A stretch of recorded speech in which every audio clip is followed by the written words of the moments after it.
Hi everyone, thanks for stopping by and for returning to the old world. Today a serious topic: does Warhammer glorify war? And to an extent, does wargaming glorify conflict? Some people clearly believe so. Every time I've been to Salute, the largest wargame show in the UK, there's always been an anti-war protest there, generally around the sale of arms. Now, clearly, toy soldiers are not weapons for the battlefield. So I can only surmise that it's the portrayal of conflict and a perception of the glorification of war that is the issue. And I'm sure there are some people in the community who have an enthusiasm for conflict that is increased by successes on the tabletop battlefield, wanting them to perhaps see, for many reasons, those engagements carried out for real.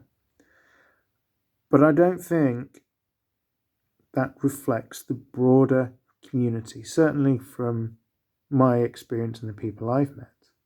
Now, I talked about Warhammer in the introduction, so let's look at a Warhammer perspective. Across the various settings, fantasy, sci-fi, etc., we talk about one phrase quite often, which is grim dark. These settings are grim, they're dark, they're unpleasant, they're not things we want to aspire to. They're utterly miserable. If we look at Warhammer 40,000, the so-called heroes of the game system, the Imperium of Man, people live in a horrendous society that draws upon some of the worst aspects of real-life tyrannies. And that's before we even look at the war aspect of it. The most ardent defenders of humanity, the most powerful warriors available to the Imperium of Man, the Space Marines, in order to do what they do and achieve what they can achieve, they have their very humanity ripped from them. And that's before we look at the Imperial Guard. Countless legions of men and women fighting and dying across the universe, using tactics that wouldn't be unrecognizable to a soldier at the Battle of the Somme. Assuming that the Battle of the Somme had been turned up to 11 and the soldiers were fighting horrendous monstrosities,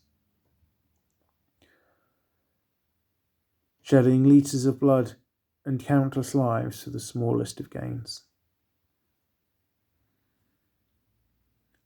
Now, no one surely can look upon the Imperial Guard and go, yeah, war's amazing.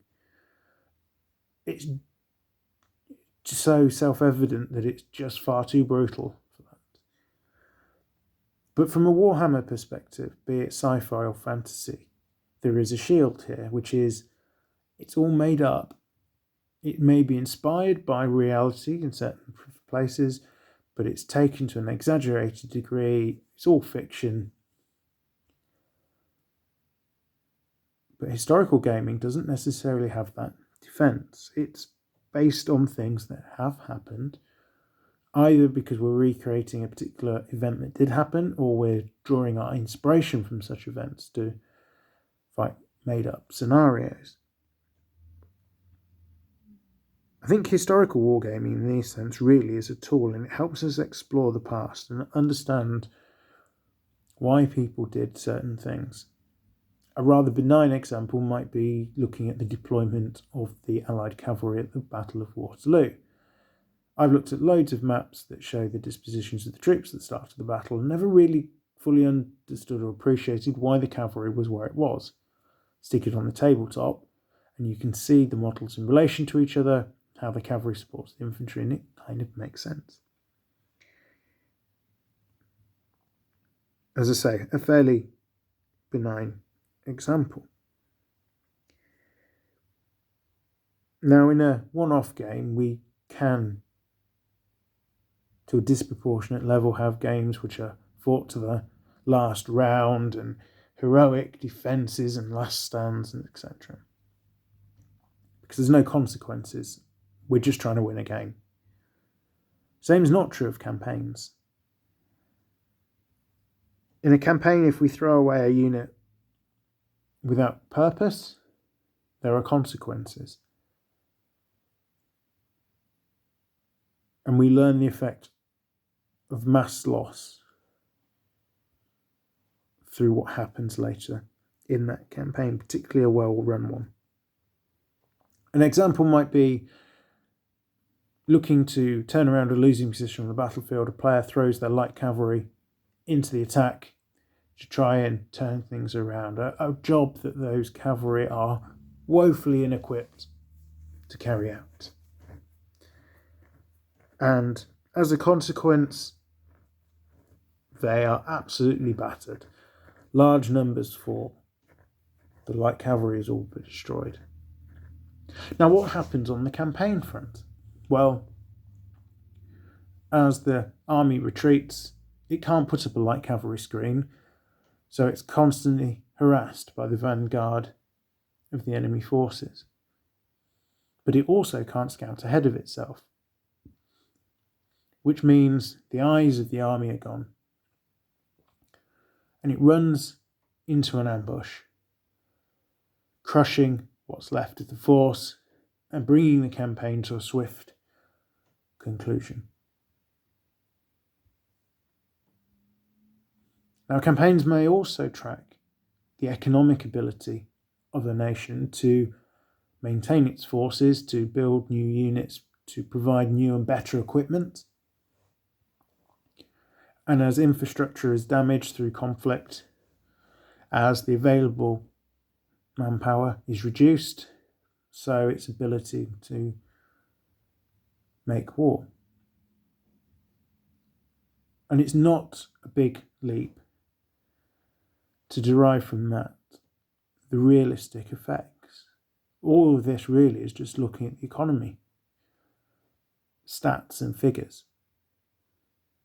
It's not obviously talking about the impact of the friends and families of the fallen, of the people who have had their homes bombed out, their workplaces destroyed. But I think it's not a big leap. And in order to carry out these campaigns and to play these historical games, we need to do some research.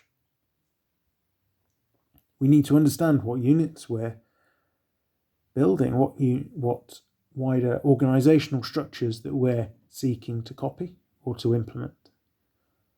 And by doing that research, it brings us into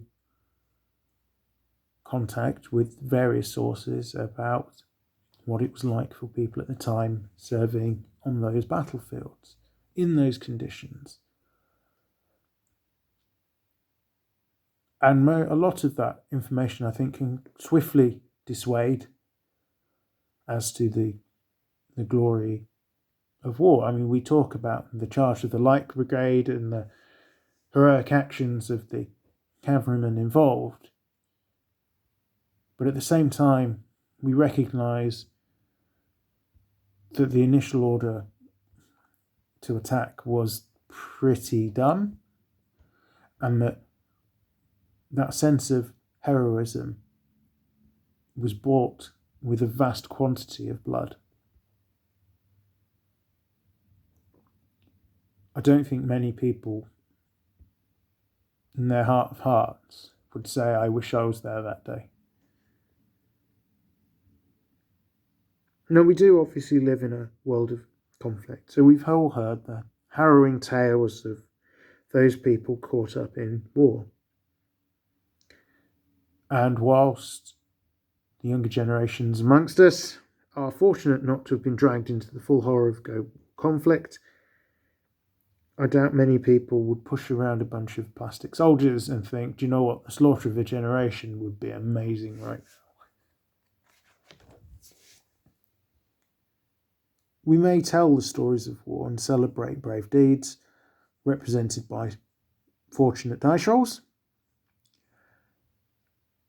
but that doesn't mean we can't use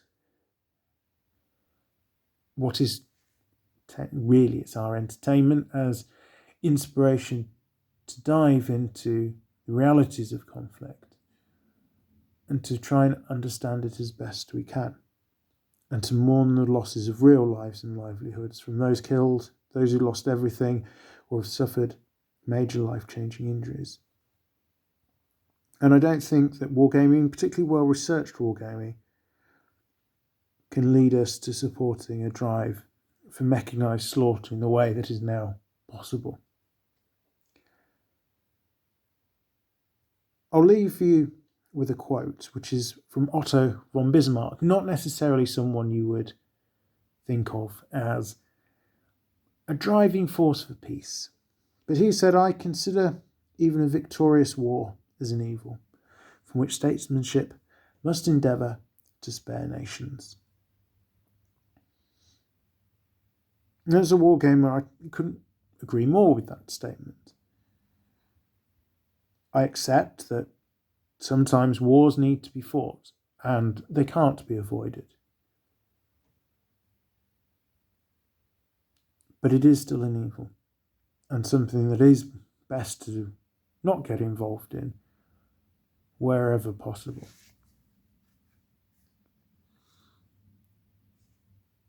I'd just like to take a last moment to thank you for listening to my thoughts on this topic. As I say, I do fully appreciate it is quite a serious one. But thank you again for dropping by. I'm Return to the Old World. Have a great day.